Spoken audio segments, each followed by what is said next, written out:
கர்த்தருடைய பரிசுத்த நாமத்திற்கு மகிமை உண்டாவதாக. சத்தியத்தின் நேர நிகழ்ச்சியின் மூலம் மீண்டும் உங்களை சந்திப்பதில் மிகவும் சந்தோஷப்படுகிறேன். உங்களை, உங்களுடைய குடும்பங்களை கர்த்தர் ஆசீர்வதிப்பாராக. இந்த நாளிலும் நம்முடைய செய்திக்காக ஒரு வசனத்தை நாம் வாசிக்கலாம். மீகா 7ஆம் அதிகாரம் 15வது வசனம். நீ எகிப்து தேசத்திலிருந்து புறப்பட்ட நாளில் நடந்தது போலவே உன்னை அதிசயங்களை காண பண்ணுவேன் என்று கர்த்தர் சொல்லுகிறார். கர்த்தர் அதிசயங்களை செய்கிறவர் என்கிற தலைப்பில் அவர் எப்பொழுது அதிசயங்களை செய்கிறார் என்று சொல்லி ஒரு செய்தியை நாம் தியானிக்க போகிறோம். நான் உங்களுக்கு சொல்ல போகிறேன். இந்த வசனத்தில் நீ எகிப்து தேசத்திலிருந்து புறப்பட்ட நாளில் நடந்தது போல, எகிப்து தேசத்திலிருந்து இஸ்ரவேல் ஜனங்கள் மீட்கப்பட்டு வழிநடத்தப்பட்ட போது கர்த்தர் செய்த அற்புதங்களை குறித்து சங்கீதம் 78ஆம் அதிகாரத்தில் 11வது வசனத்திலிருந்து நாம் படிக்கும்போது அவருடைய செயல்களையும் அவர் தங்களுக்கு காண்பித்த அதிசயங்களையும் மறந்தார்கள். அவருடைய பிதாக்களுக்கு முன்பாக எகிப்து தேசத்து சோவான் வெளியிலே அவர் அதிசயமானங்களை செய்தார். கடலை பிளந்து அவருடைய கடக்க பண்ணி ஜலத்தை குவியலாக நிற்கும்படி செய்தார். பகலிலே மேகஸ்தம்பத்தினாலும் இரவிலே அக்கினி வெளிச்சத்தினாலும் அவர்களை வழிநடத்தினார். என்ன அநேக காரியங்கள் சொல்லப்பட்டு இருக்கிறது. எகிப்து தேசத்திலிருந்து ஜனங்கள், இஸ்ரவேல் ஜனங்கள் மீட்கப்பட்டு வழிநடத்தப்பட்ட பொழுது கர்த்தர் எப்படிப்பட்டதான அற்புதங்களை செய்தார் என்று சொல்லி நாம் அறிந்திருக்கிறோம். தேவ பிள்ளைகளே, அவர்கள் ஏத்திலிருந்து வெளியே வந்த போது முன்பாக செங்கட, பின்பாக பார்வோன் சேனை செங்கடலை பிளந்து வழி திறந்தா. தொடர்ந்து வனாந்தரத்தில் வழி நடத்தினால், மன்னாவால் போஷித்தா. எத்தனையோ அற்புதங்களை செய்தார். நாம் அங்கே படிக்கிறோம். இன்று கர்த்தருடைய வார்த்தை நமக்கு நேராய் கடந்து வருகிறது. நீ எகிப்து தேசத்திலிருந்து புறப்பட்ட நாளில் நடந்தது போலவே உன்னை அதிசயங்களை காண பண்ணுவே. இந்த வார்த்தையை கேட்டுக்கொண்டு இருக்கிற உங்களுடைய வாழ்க்கையில, குடும்பத்துல கர்த்தர் அதிசயங்களை செய்ய போகிறார். அதிசயங்களை காண பண்ண போகிறார். அதிசயம் என்று சொன்னால் அதாவது மனிதனால் கூடாதது, நம்முடைய அறிவுக்கு எட்டாதது. யோபு 9ஆம் அதிகாரம் 10வது வசனத்தில் சொல்லுகிறார், ஆராய்ந்து முடியாத பெரிய காரியங்களையும் எண்ணி முடியாத அதிசயங்களையும் அவர் செய்கிறார். அதிசயங்களை நம்முடைய கர்த்தர் மட்டுமே செய்ய முடியும். நம்முடைய வாழ்க்கையில் அதை செய்வேன் என்று சொல்லுகிறார்.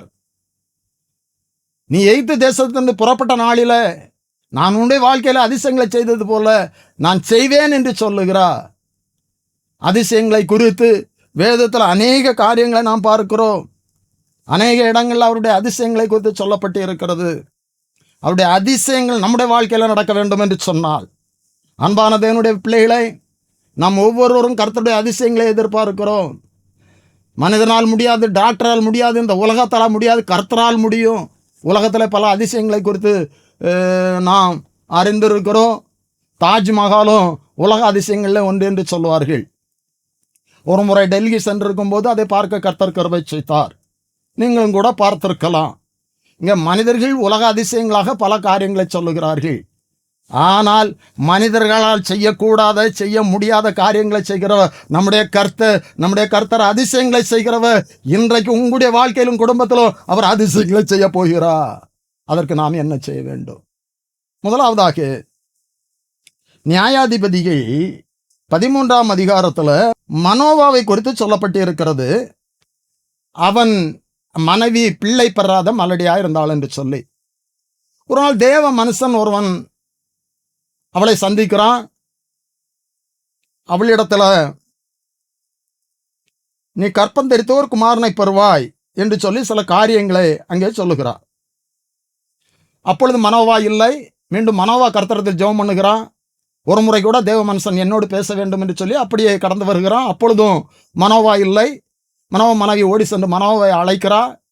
அங்கே மனோவா மனைவியோடு தேவ மனுஷன் பேசுகிறார்.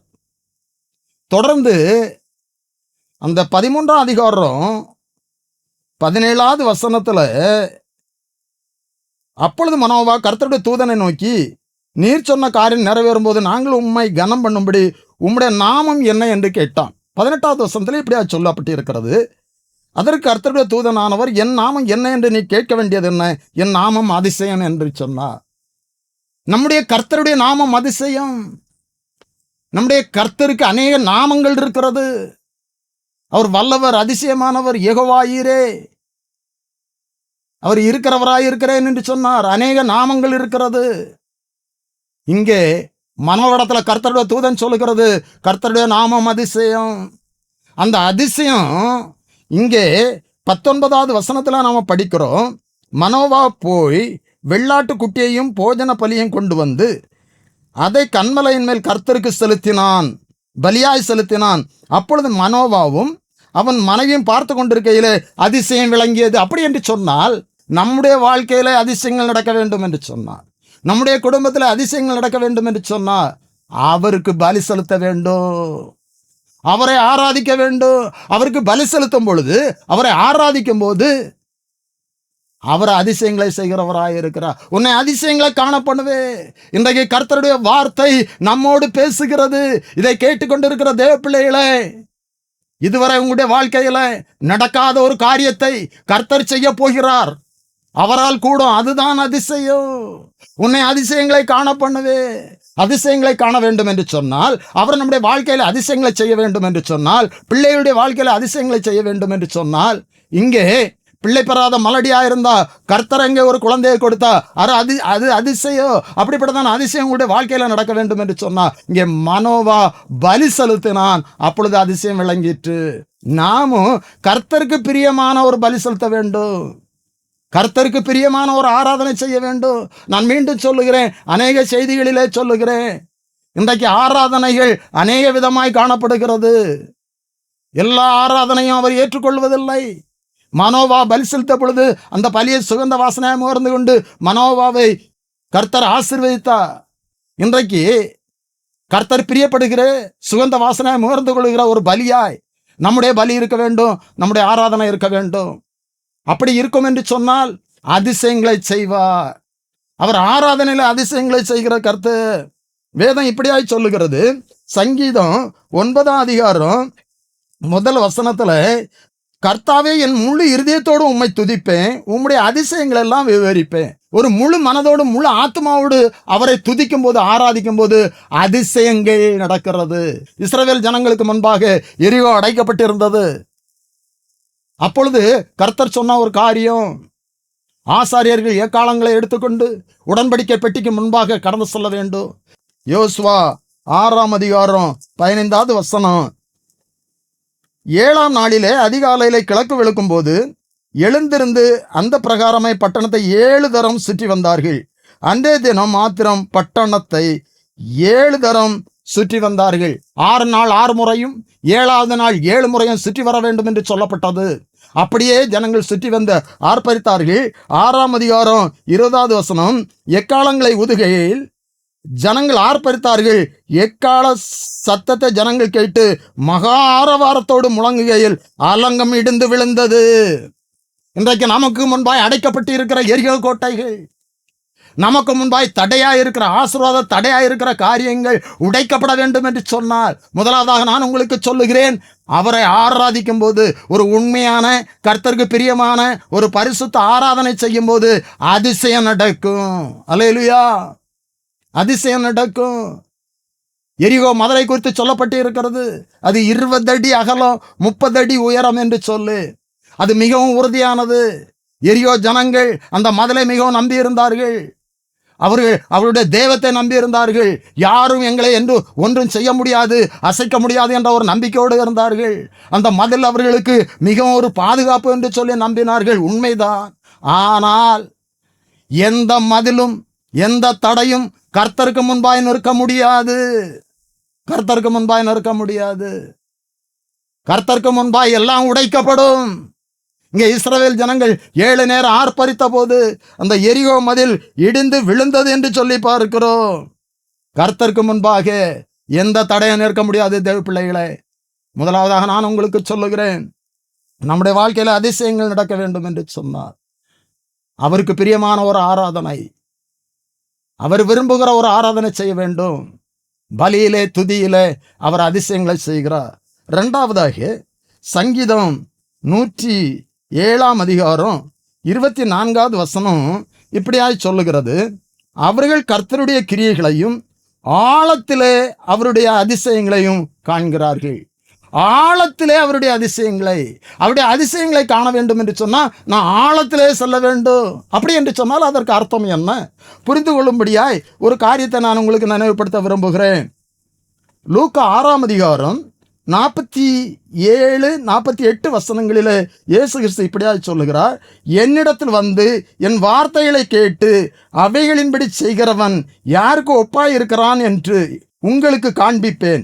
ஆழமாய் தோண்டி கற்பாறையின் மேல் அஸ்திபாரம் போடப்பட்டு வீட்டை கட்டுகிற மனுஷனுக்கு ஒப்பாயிருக்கிறான். அப்படி என்று சொன்னால் என்னிடத்தில் வந்து என் வார்த்தைகளை கேட்டு அவைகளின்படி செய்கிறவன் ஆழமாய் தோண்டி. அப்போ நன்றாய் கவனிங்க, இந்த வார்த்தை கேட்டுக்கொண்டிருக்கிற தேவ பிள்ளைகளே, நம்முடைய வாழ்க்கையில் கர்த்தர் இன்றைக்கு அதிசயங்களை செய்ய போகிறார். அவர் அதிசயங்களை செய்ய வேண்டும் என்று சொன்னால் முதலாவது அவருக்கு பிரியமான ஆராதனை செய்ய வேண்டும் என்று சொன்னேன். ஆராதனையில் பிரியப்படுகிற கருத்து இஸ்ரவேல் ஜனங்களை எதற்காக தெரிந்து கொண்டார்? மோசே அனுப்பி பார்வோனோடு என்ன சொன்னார்? என் ஜனத்தை ஆராதிக்க விடு. இன்றைக்கு நம்மை சிருஷ்டித்தது அவரை ஆராதிப்பதற்காக. நன்றாய் புரிந்து கொள்ள வேண்டும். இதை கடமைக்காக ஒரு ஆராதனை செய்யக்கூடாது. மனித பாரம்பரியத்தின்படி நாம் வீணாய் ஆராதனை செய்யக்கூடாது. அவருக்கு பிரியமான ஒரு ஆராதனை செய்யும் போது நிச்சயமாய் அதிசயங்களை செய்வார். இரண்டாவதாக ஆழத்திலே அவருடைய அதிசயங்களை கண்டு அதை புரிந்து கொள்ளத்தக்கதாக 47 என்னிடத்தில் வந்து என் வார்த்தைகளை கேட்டு அவைகளின்படி செய்கிறவன் ஆழமாய் தோண்டி. அப்போ இயேசு கிறிஸ்துடைய வார்த்தையின்படி நாம் நடப்போம் என்று சொன்னால் ஆழமான ஒரு அனுபவத்துக்குள்ளே நாம் கடந்து வருவோம். அப்பொழுது அதிசயம் நடக்கும். இதற்கு உதாரணமாக வேதத்திலிருந்து ஒரு காரியத்தை நான் உங்களுக்கு சொல்ல விரும்புகிறேன். லூக்கா 5:4 கடல் அருகே நிற்கிறார். அவருடைய வார்த்தை கேட்பதற்காக வெகு ஜனங்கள் அங்கே கூடி வருகிறார். அப்பொழுது 2 சொல்லுகிறது, அப்பொழுது கடற்கரையிலே நின்ற 2 படகுகளை கண்டார். மீன் பிடிக்கிறவர்கள் அவைகளை விட்டு இறங்கி 2 படகுல மீன் பிடிக்க சென்றவர்கள் ஒன்றும் கிடைக்காத ஒரு சூழ்நிலையில வெறும் வலையை அவர்கள் சோர்வோடு அலசி கொண்டு இருக்கிறார்கள். நன்றாய் புரிந்து கொள்ளுங்க. 3 அப்பொழுது அந்த படகுகளில் ஒன்றில் ஏறினார். அது சீமோனுடையதாக இருந்தது. இப்போ 2 படகு நின்றது. அதில் ஒரு படகுல அவர் ஏறுகிறார். அது சீமோனுடைய படகாக இருக்கிறது. படகுல ஏறி போதகம் பண்ணுகிறார். பின்பு 4 சொல்லுகிறார், அவர் போதகம் பண்ணி முடிந்த பின்பு சீமோனை நோக்கி, ஆழத்திலே தள்ளி கொண்டு போய் மீன் பிடிக்கும்படி உங்கள் வலைகளை போடுங்கள். நன்றாய் கவனிங்க தேவ பிள்ளைகளே, இயேசு சொல்லுகிற வார்த்தை ஆழம் என்று சொன்னால் என்ன என்று புரிந்து கொள்ளுங்கள். அவரிடத்தில் வந்து அவருடைய வார்த்தைகளை கேட்டு கீழ்ப்படுகிறது தான் ஆழமான அனுபவம். ஆழத்திலே அவருடைய அதிசயங்களை கண்டு. அப்படி என்று சொன்னால் நம்முடைய வாழ்க்கையில், நம்முடைய குடும்பத்தில், பிள்ளைகளுடைய வாழ்க்கையில் அதிசயங்களை செய்ய வேண்டும் என்று சொன்னால் நான் ஆழத்திலே கடந்து வர வேண்டும். அவருடைய வார்த்தையை முழுமையாய் கீழ்ப்படிய வேண்டும். இங்கே பேதுரு வெறும் வலையை வீசி கொண்டு இருக்கிறார். இயேசு கிறிஸ்து சொல்லுகிறார், படகை ஆழத்திலே தள்ளி கொண்டு போய் வலையை போடுங்கள் என்று சொல்லி. இங்கே சீமோன் பேதுரு சொல்லுகிற வார்த்தை நாம் எல்லாத்துக்கும் நன்றாக தெரியும். 5 அதற்கு சீமோன், ஐயரே, முழுவதும் நாங்கள் பிரயாசப்பட்டோம், ஒன்று ஆகப்படவில்லை. ஆகினும் உம்முடைய வார்த்தையின்படியே வலையை போடுகிறேன் என்றான். முழுவதும் பிரயாசப்பட்டோம். பேதுரு மீன் பிடிப்பதில் நல்ல அனுபவம் பெற்றவர் தான். எந்த இடத்துல எந்த மீன் கிடைக்கும் என்று சொல்லி அறிந்திருந்தவர் தான். ஆனால் முழுவதும் பிரயாசப்பட்டோம், ஒன்று ஆகப்படவில்லை. வெறும் வலையை வீசி கொண்டிருந்தார்கள். அன்பான தேவனுடைய பிள்ளைகளை, நான் உங்களுக்கு சொல்லுகிறேன், உங்களுடைய வாழ்க்கையிலும் கூட அநேக பிரயாசங்களை இழந்து ஒன்று இல்லாத சூழ்நிலையில நீங்கள் காணப்படலாம். முயன்று தோற்று போயிருக்கலாம். ஆனால் இன்றைக்கு கர்த்தருடைய வார்த்தை உங்களுக்கு நேராக கடந்து வருகிறது. வெறும் வலையை வீசி கொண்டு இருக்கிற வெறுமையான அனுபவத்தில் இருக்கிற தேவ பிள்ளைகளை கர்த்தர் உங்களை பார்த்து சொல்லுகிறார், சகோதரி சகோதரா, உங்களை பார்த்து சொல்லுகிறார், நீங்கள் ஆழத்திலே கடந்து வாருங்கள். அப்படி என்று சொன்னால் கர்த்தருடைய வார்த்தைக்குள் முழுமையாய் கடந்து வாருங்கள். இங்கே பேதுரு சொன்னது, ஐயரே, முழுவதும் பிரயாசப்பட்டோம், ஒன்று ஆகப்படவில்லை. ஆயினும் உம்முடைய வார்த்தையின்படியே நாங்கள் செய்கிறோம், உம்முடைய வார்த்தையின்படியே போடுகிறோம். பேதுரு மறுத்திருக்கலாம், நம்ம முழுவதும் பிரயாசப்பட்டு ஒன்றும் கிடைக்கவில்லை, இனி ஆழத்துல போட்டு எங்க மீன் பிடிக்க முடியும்? அவன் மிகவும் சோர்ந்த சூழ்நிலையில, மிகவும் தளர்ந்த சூழ்நிலையில காணப்பட்டு இருக்கலாம். ஆனால் இயேசு கிறிஸ்து போதகம் பண்ணி முடித்த பின்பு என்று சொல்லப்பட்டிருக்கிறது. போதகம் பண்ணின அந்த வார்த்தையை கேட்டிருக்க கூடும். அந்த வார்த்தை பேதுருக்கு ஒரு உற்சாகம், ஒரு விசுவாசம் வந்திருக்கலாம். அவருடைய வார்த்தையின்படியே செய்கிறேன் என்று சொல்லி வலையை போட்டான். வசனம் சொல்லுகிறது, 6வது வசனம், அந்தபடி அவர்கள் செய்து தங்கள் வலை கிழிந்து போகத்தக்கதாக மிகுதியான மீன்களை பிடித்தார்கள். வசனத்தை கேட்டுக்கொண்டிருக்கிற தேவ பிள்ளைகளே, நீங்கள் அநேக காரியங்களில் முயற்சித்து தோற்று போய் இருக்கலாம். வெறுமையான அனுபவத்திலே காணப்படலாம். சிலவர்கள் பல தொழிலை செய்திருப்பார்கள். தொழிலில் பெரிய நஷ்டங்கள் வந்திருக்கும். அதனால ரொம்ப பிரச்சனையில் இருப்பீங்க. ஒரு வெறுமையான அனுபவத்தில் இருப்பீங்க. இன்னும் பல முயற்சிகளை செய்து நீங்கள் தோற்று போயிருக்கலாம். கர்த்தர் இன்றைக்கு உங்களுடைய தோல்விகளை ஜெயமாய் மாற்றப் போகிறார். இந்த பகுதி நாம் எல்லாத்துக்கும் நன்றாக தெரிந்த ஒரு பகுதி. இங்கே அவருடைய வார்த்தையின்படியே ஆழத்திலே வலையை போட்ட பொழுது வலை கிழிந்து போகத்தக்கதாக, வலை கிழிந்து போகத்தக்கதாக, ஆனா கிழியவில்லை.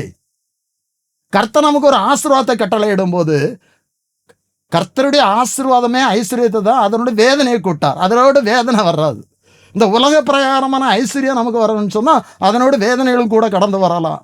ஆனால் கர்த்தருடைய ஆசீர்வாதம் அது ஐஸ்வர்யத்தை தரும், அதனோட வேதனையை கூட்டா. இங்கே வலை கிழிந்து போகத்தக்கதான மீன்கள் வலையில கிடைத்தது. ஆனால் வலையை கிழிந்து போகவில்லை. தொடர்ந்து பார்க்கிறோம். இங்கே பேதுரு சொல்லுகிறா, நான் பாவியான மனுஷன், நீர் போய்விடும். எல்லாரும் பிரமித்து 9வது வசனம் இப்படியா சொல்லுகிறது, அவர்கள் திரளான மீன்களை பிடித்தது நிமித்தம் அவனுக்கும் அவனோடு இருந்த யாவருக்கும் பிரமிப்பு உண்டானபடியினால் அப்படி சொன்னான். 8வது வசனத்தில் என்ன சொன்னான்னு சொன்னா, பாவியான மனுஷன், நீர் என்னை விட்டு போய்விடும். நான் பாவியான், நீர் என்னுடைய வாழ்க்கையில கிரியை செய்வதற்கு எனக்கு தகுதி இல்லை. நான் பாவியான மனுஷன். அன்பான தேவனுடைய பிள்ளைகளை, இன்று நம்முடைய வாழ்க்கையில சில குறைகள் காணப்படலாம். இயேசு கிறிஸ்து அற்புதம் செய்வதற்கு அது தடையா இருக்கலாம். அந்த தடையை இன்றைக்கு மாற்றப் போகிறார். அந்த தடையை மாற்றி இன்றைக்கு அதிசயத்தை செய்ய போகிறார். அதுதான் பேதுரு சொன்னா, நான் பாவியான மனுஷன், என்னை விட்டு போய்விடும். அவர்கள் ரொம்ப பிரமித்தார்கள். இங்கே அதிசயம் நடந்தது. ஆழத்திலே அதிசயம். முதலாவதாக அவரை ஆராதிக்கும் போது, பலி செலுத்தும் போது அதிசயம். 2வது ஆழத்திலே அவருடைய அதிசயங்களை கண்டு. ஆழம் என்று சொன்னால் இங்கே பேதுரு அவருடைய வார்த்தையின்படியே, உம்முடைய வார்த்தையின்படியே நான் செய்கிறேன் என்று சொன்னான். அப்படி அவருடைய வார்த்தையின்படியே செய்து அதிகமான மீன்களை, வலை கிழிந்து போகத்தக்கதான மீன்களை பிடிக்க செய்தார். அன்பான தேவனுடைய பிள்ளைகளை, மீண்டும் நான் உங்களுக்கு சொல்லுகிறேன், இன்றைக்கு நீங்களும் கூட ஒரு வறுமையான அனுபவத்திலே காணப்படலாம். நான் பிரயாசப்பட்டு தோற்று போய் இருக்கிறேன் என்று சொல்லலாம். அநேக தொழில்களை செய்து தோற்று போய் அதிகமான கடன்களால கஷ்டப்பட்டு கொண்டு இருக்கிறார்கள். கடன் பிரச்சனைனால அநேகர் தற்கொலை பண்ணி கொண்டு இருக்கிறார்கள். இந்த வார்த்தையை கேட்டுக்கொண்டிருக்கிற உங்களுடைய வாழ்க்கையிலும் கூட சில தோல்வினால, ஒருவேளை வேறு விதமான தோல்வினாலும் அப்படிப்பட்டதான ஒரு சூழ்நிலைக்கு நீங்கள் இந்த நாட்களிலே தள்ளப்பட்டிருக்கலாம். கர்த்தருடைய வார்த்தை உங்களை பார்த்து சொல்லுகிறது, உங்களை கர்த்தர் நேசிக்கிறார், உங்களுடைய வலைகளை நிரப்ப போகிறார். ஆனால் ஆழத்திலே போட வேண்டும். அவருடைய சத்தியத்தின் ஆழத்திலே நாம் கடந்து வருவோம். நம்முடைய வாழ்க்கையில் அவர் அதிசயங்களை செய்வார். நம்முடைய தேவன் அதிசயங்களை செய்கிறவர். இயேசு அதிசயங்களை செய்கிறவர். உன்னை அதிசயங்களை காண பண்ணுவே நிச்சயமாகவே செய்வார். 3வதாக லூக்கா 5ஆம் அதிகாரம் 26வது வசனத்துல, அதனால எல்லோரும் ஆச்சரியப்பட்டு தேவனை மகிமைப்படுத்தினார்கள். அல்லாமலும் அவர்கள் பயம் நிறைந்தவர்களாகி அதிசயமான காரியங்களை இன்று கண்டோம். அதிசயமான காரியங்களை கண்டோம். இங்கே எல்லாரும் ஆச்சரியப்பட்டு பயம் நிறைந்தவர்களாய் அதிசயமான காரியங்களை இன்று கண்டோம். இன்று கண்டோம். இந்த வார்த்தையை கேட்கிற தேவ பிள்ளைகளை, இன்று உங்களுடைய வாழ்க்கையில கர்த்தர் அதிசயங்களை செய்வார். முதலாவது பலி செலுத்தும் போது அதிசயங்களை செய்கிறார். 2வது ஆழத்திலே கடந்து வரும்போது, அவருடைய வார்த்தையை முழுமையாய் நம்மை ஒப்பு கொடுக்கும் போது, அவருடைய வார்த்தையை கீழ்ப்படியும் போது அதிசயங்களை செய்கிறார். 3வதாக இங்கே அதிசயம் நடக்கிறது எப்படி என்று சொன்னால், இயேசு கிறிஸ்து ஒரு இடத்துல இருக்கிறார். அப்பொழுது ஒரு திமிர்வாதக்காரனை 4 பேர் சுமந்து கொண்டு வருகிறார்கள் படுக்கையோடு. நன்றாய் புரிந்து கொள்ளுங்கள். திமிர்வாதக்காரன் 18வது வசனம் இப்படியா சொல்லுகிறது, அப்பொழுது சில மனுஷர் திமிர்வாதக்காரன் ஒருவனை படுக்கையோடு எடுத்துக்கொண்டு வந்து அவனை உள்ளே கொண்டு போகவும் அவர் முன்பாக வைக்கவும் வகை தேடினார்கள். ஜனக்கூட்டம் மீதியா இருந்தபடியினால் அவனை உள்ளே கொண்டு போகிறதற்கு வகை காணாமல் வீட்டின் மேல் ஏறி ஓட்டோட தட்டோடுகளை பிரித்து அதன் வழியாக இறக்கிறார்கள். இப்பொழுது 4 பேர் அந்த திமிர்வாதக்காரனை ஜனங்கள் மத்தியிலே இயேசுக்கு முன்பாக அவனை படுக்கையோடு இறக்கினார்கள் என்று சொல்லி அங்க வசனத்துல நம்ம பார்க்கிறோம். இயேசு கிறிஸ்து அவர்களுடைய விசுவாசத்தை கண்டு, 20வது வசனம் அப்படியா சொல்லுகிறார், அவர்களுடைய விசுவாசத்தை கண்டு திமிர்வாதக்காரனை நோக்கி, மனுஷனே உன் பாவங்கள் உனக்கு மன்னிக்கப்பட்டது. இப்பொழுது திமிர்வாதக்காரன் விசுவாசிக்க முடியாது, அவன் அப்படிப்பட்டதான ஒரு சூழ்நிலையில இல்லை. அவனை சுமந்து கொண்டு வந்தவர்கள், படுக்கையோடு சுமந்து கொண்டு வந்தவர்கள் எப்படி ஆகிலும் இயேசு கிறிஸ்துவிடத்தில் அவனை கொண்டு போனால் அவனுடைய வாழ்க்கையில அற்புதம் நடக்கும் என்று சொல்லி விசுவாசித்தார்கள்.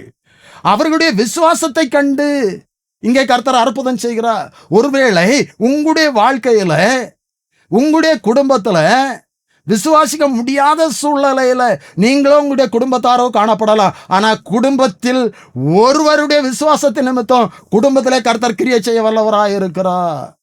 அவர்களுடைய விசுவாசத்தை கண்டு நான் சகையை குறித்து பிரசங்கிக்கும் போது சொல்லி இருக்கிறேன். சகை இயேசு கிறிஸ்துவை தேடி வந்தான், சகையோடு சென்று அந்த குடும்பத்தை ரட்சித்தார், ஆசீர்வதித்தார். நான் ஒரு சில காரியங்களை கூட நான் உங்களுக்கு சொல்ல விரும்புகிறேன். லூக்கா 8ஆம் அதிகாரம் 41வது வசனத்தில் இப்படியாக சொல்லப்பட்டு இருக்கிறது. அப்பொழுது ஜெப ஆலய தலைவனாகிய எவீரு என்னும் பெயருள்ள ஒருவன் வந்து இயேசுவின் பாதத்தில் விழுந்து 12 வயதுள்ள தன்னுடைய ஒரே குமாரத்தி மரண அவஸ்தையாய் இருக்கிறபடியினால் தன் வீட்டுக்கு வர வேண்டும் என்று சொல்லி அழைத்தான். இயேசு கிறிஸ்து அவனோடு வீட்டிற்கு செல்ல ஆயத்தப்படுகிறார். அப்பொழுது 12 வருடமாய் பெரும்பாடுள்ள ஸ்திரீ வந்து அவருடைய வஸ்திர தொங்கலை தொடுகிறார். இதுல சில காரியங்கள் நடக்கிறது. இந்த சூழ்நிலையில இந்த ஜெபாலய தலைவனுடைய வீட்டிலிருந்து ஒருவன் வந்து, லூக்கா 8ஆம் அதிகாரம் 49வது வசனம், அவர் இப்படி பேசி கொண்டிருக்கையில் ஜெபாலயத்தினுடைய வீட்டிலிருந்து ஒருவன் வந்து அவனை நோக்கி, உம்முடைய குமாரத்தி மரித்து போனாள், போதகரை வருத்தப்படுத்த வேண்டாம். அவள் மரண அவஸ்தையா இருந்தாள், உயிருக்கு போராடி கொண்டிருந்தாள். அந்த சூழ்நிலையில எவீர் ஜெபாலய தலைவன் இயேசு இடத்துல வந்தான். இப்பொழுது ஜெபாலய தலைவனுடைய வீட்டிலிருந்து ஒருத்தன் வந்து சொல்லுகிறான், உம்முடைய குமாரத்தை மரித்து போனாள், இனிமேல் போதகரை வருத்தப்படுத்த வேண்டாம், போதகரை வீட்டிற்கு அழைக்க வேண்டாம். இயேசு கிறிஸ்து சொன்ன வார்த்தை, அன்பான தேவனுடைய பிள்ளைகளை, அன்று எவீருக்கு சொன்ன வார்த்தை இன்று நமக்கு சொல்லப்படுகிறது. பயப்படாதே, விசுவாசம் உள்ளவனாயிரு, அப்பொழுது அவள் ரட்சிக்கப்படுவாள் என்றார். இயேசு அதை கேட்டு, பயப்படாதே, விசுவாசம் உள்ளவனாயிரு, குமாரத்தி மரித்து போனாள் என்று சொல்லப்படுகிறது. அந்த சூழ்நிலையிலும் கூட எவீருக்கு இயேசு கிறிஸ்து சொல்லுகிறார், எந்த சூழ்நிலையா இருந்தாலும் என்னால் அதிசயத்தை செய்ய முடியும். 3வது நான் உங்களுக்கு சொல்லுகிறேன், விசுவாசிக்கும் பொழுது அதிசயம் நடக்கிறது. அவர்களுடைய விசுவாசத்தை கண்டு அங்கு அதிசயத்தை செய்தார். எல்லாரும் பயனிறந்தவர்களாய் இந்த அதிசயமான காரியங்களை கண்டோம் என்று சொன்னார்கள். நம்முடைய வாழ்க்கையில இன்று அதிசயமான காரியங்களை நாம் காண வேண்டும் என்று சொன்னார். நம்முடைய அவிசுவாசங்கள் மாற வேண்டும், நாம் விசுவாசிக்க வேண்டும். இங்கே சொல்லப்பட்டிருக்க, நீ விசுவாசம் உள்ளவனாய் நடந்த காரியம். இயேசு அவனோடு சென்று அங்கே அழுகிறவர்களை எல்லாம் வெளியே போக பண்ணி அங்கே பிள்ளையை எழுந்திரு என்று சொன்னார். அவள் எழுந்திருந்தாள். 54வது வசனம், எல்லோரையும் அவர் வெளியே போக பண்ணி அவருடைய கையை பிடித்து பிள்ளையை எழுந்திரு என்றார். அப்பொழுது அவள் உயிர் திரும்ப வந்தது. அற்புதம் நடந்தது, அதிசயம் நடந்தது. நீ விசுவாசம் உள்ளவனாயிரு. மரித்து போனாலும் கூட அந்த பிள்ளையை உயிர்ப்பிக்க இயேசுவால் முடியும். அப்படிப்பட்ட அதிசயங்களை அன்று செய்தால் இன்றும் செய்ய வல்லவராயிருக்கிறார். மறந்தால் கூட நம்முடைய கர்த்தரால் கூடும். அன்பான தேவனுடைய பிள்ளைகளை, இன்னும் அநேக காரியங்களை நான் உங்களுக்கு சொல்ல முடியும். யோவான் 11ஆம் அதிகாரத்துல நாம் எல்லாரும் பார்க்கிறோம், அங்கே லாசரு வியாதியாயிருந்தான். இயேசுக்கு சொல்லி அனுப்பினார்கள். அவர் வருவதற்கு காலதாமதமானது. இப்பொழுது லாசர் இறந்து போய்விட்டான். இயேசு கிறிஸ்து அங்கே வந்தபோது லாசரு மரித்து அடக்கம் பண்ணப்பட்டு 4 நாளாகிவிட்டது. இயேசு கிறிஸ்து இப்பொழுது அங்கே அடக்கம் பண்ணின இடத்தின் அருகே வருகிறார். யோவான் 11ஆம் அதிகாரம் 39வது வசனம், இயேசு கல்லை எடுத்து போடுங்கள் என்றார். மரித்தவனுடைய சகோதரியாகிய மார்த்தாள் அவரை நோக்கி, ஆண்டவரே, இப்பொழுது நாருமே 4 நாள் ஆயிற்று என்றார். இயேசு அவளை நோக்கி, நீ விசுவாசித்தால் தேவனுடைய மகிமையை காண்பாய், தேவனுடைய அதிசயத்தை காண்பாய். அங்கே நடந்தது நமக்கு எல்லாருக்கும் நன்றாக தெரியும். லாசருவே எழுந்து வா என்று சொல்லி சத்தமிட்டு கூப்பிட்டா லாசரு வெளியே வந்தான். அன்பான தேவனுடைய பிள்ளைகளை, மரித்த லாசரை உயிர்ப்பித்த இயேசு இன்றைக்கும் நம்ம மத்தியிலே இருக்கிறார். இன்றைக்கும் நம்முடைய வாழ்க்கையில குடும்பத்தில் அதிசயங்களை செய்ய அவர் வல்லவராக இருக்கிறார். ஆனால் ஒன்றை நான் உங்களுக்கு சொல்லுகிறேன், ஒன்றை நான் உங்களுக்கு குறிப்பிட விரும்புகிறேன். இங்கே கல்லறையின் அருகில் வந்து கல்லை எடுத்து போடுங்கள் என்று சொன்னார். லாசருவே வெளியே வா என்று சொல்லி லாசரை உயிரோடு எழுப்பினவர் கல்லை விலகி போய் என்று சொன்னால் கல்லு விலகும். ஆனால் கல்லை யார் வைத்தார்களோ அவர்தான் கல்லை எடுக்க வேண்டும். இன்றைக்கு நம்முடைய வாழ்க்கையில குடும்பத்தில் அவர் அதிசயங்களை செய்ய முடியாதபடி சில கற்களை நாம் அழித்திருக்கிறோம். அந்த கற்களை நாம் எடுத்து போடுவோம் என்று சொன்னார். இந்த உலக பிரகாரமான காரியங்கள், கர்த்தருக்கு பிரியமில்லாத காரியங்கள் கல்லாய் காணப்படுகிறது, தடையாய் காணப்படுகிறது. கர்த்தருடைய நாமத்தில் நான் உங்களுக்கு சொல்லுகிறேன், இயேசு கிறிஸ்து அற்புதத்தை செய்ய வேண்டும் என்று சொன்னார், அதிசயத்தை செய்ய வேண்டும் என்று சொன்னார், கல்லை எடுத்து போட வேண்டும். நம்முடைய கல் என்னது? கர்த்தருடைய வார்த்தை அறிந்திருந்தோம், கர்த்தருக்கு பிரியமில்லாத காரியம் நம்மிடத்தில் இருக்கிறதா? அது கல்லாய் காணப்படுகிறது, கல்லாய் காணப்படுகிறது. அந்த கல்லை எடுத்து போடுவோம் என்று சொன்னால் அங்கே அதிசயம் நடக்கும். நான் லூக்கா 5ஆம் அதிகாரம் 26வது வசனத்தை மீண்டும் உங்களுக்கு நினைவுபடுத்துகிறேன். அதனாலே எல்லாரும் ஆச்சரியப்பட்டு தேவனை மகிமைப்படுத்தினார்கள். அல்லாமலும் அவர்கள் பயனிறந்தவர்களாய் அதிசயமான காரியங்களை இன்று கண்டோம். அதிசயமான காரியங்களை கண்டோம். அவருடைய விசுவாசத்தை கண்டு அங்கே அதிசயத்தை செய்தார். மூன்றாவதாக நம்முடைய வாழ்க்கையில் அவர் அதிசயங்களை செய்ய வேண்டும் என்று சொன்னார். நம்முடைய விசுவாசம் இன்னும் பெருக வேண்டும். நாம் அவரை விசுவாசிக்கும் போது அதிசயங்கள் நடக்கும். எவருடைய வாழ்க்கையில், பிள்ளையினுடைய வாழ்க்கையில் அதிசயம் நடந்தது. இங்கே மார்த்தாள் மரியாள் வாழ்க்கையில அதிசயம் நடந்தது.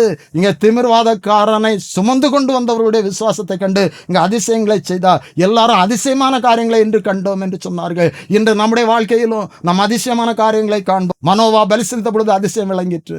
நாம் பலி செலுத்தும் பொழுது, அவருக்கு உண்மையான ஒரு ஆராதனை செய்யும் போது அதிசயம் விளங்கும். ரெண்டாவது, ஆழத்திலே அவருடைய அதிசயங்களை கண்டு ஆழத்திலே வலையை போடு என்று சொன்ன பொழுது பேதுரு அவருடைய வார்த்தைக்கு கீழ்ப்படிந்தான். வார்த்தைக்கு கீழ்ப்படிந்து ஆழத்தில், சத்தியத்தின் ஆழத்தில் கடந்து வருவோம் என்று சொன்னார். நம்முடைய வாழ்க்கையில் அதிசயங்கள் நடக்கும். மூன்றாவதாக, அவரை விசுவாசிக்கும் போது நம்முடைய வாழ்க்கையில் அதிசயங்கள் நடக்கும். எல்லாரும் ஜெபிப்போம். கர்த்தர் இன்றைக்கு நிச்சயமாய் நம்முடைய வாழ்க்கையில் அவர் அதிசயங்களை செய்வார்.